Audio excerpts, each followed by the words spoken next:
Hello မင်္ဂလာပါဒီနေ့တော့မမီတို့ channel မှာဇီးပြူကြီးတွေ like ပတ်ခူးပါမယ်နော်ပြီးတော့ဘာလုပ်မလဲဆိုတော့နောက်ဆုံးမှာစောင့်ကြည့်တာလိုက်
အလုံးလေးတွေကိုခိုင်းနေပါပြီ။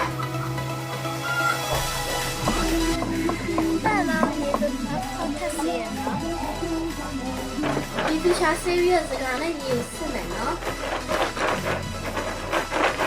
အခုမျိုးအိမ်ကဝင်လာတဲ့နားပေါင်လေးကပြားရည်နည်းသုံးပါပါ။ပြားရည်စစ်ပါ။ဒီဘူးတွေကိုပြားရည်လေးထည့်လိုက်ပါမယ်။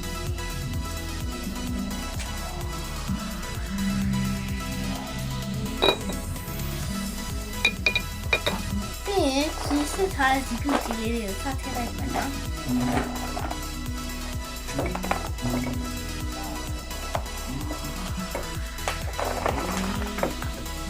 တိုင်းရနည်းနည်းလေးနေဝါလို့ဇီးဖြူကြီးနစ်သွားတဲ့အနေထားလောက်ထိဖြစ်အောင်လည်းထည့်ထည့်မယ်နော်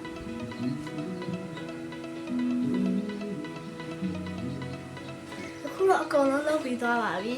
နောက်ထပ်တစ်လားလောက်စောင့်လိုက်ရင်ဇီးဖြူကြီးပြားရည်ဆိုင်လေးရပါပြီနောက်ပြည့်တော်မှန်မှန်လေးစားပေးမယ်ဆိုရင်တော့စားဝင်မယ်အိပ်ပျော်မယ်ဝမ်းပန်ပြီးတော့လူပြိုလန်းဆန်းလာပါမယ်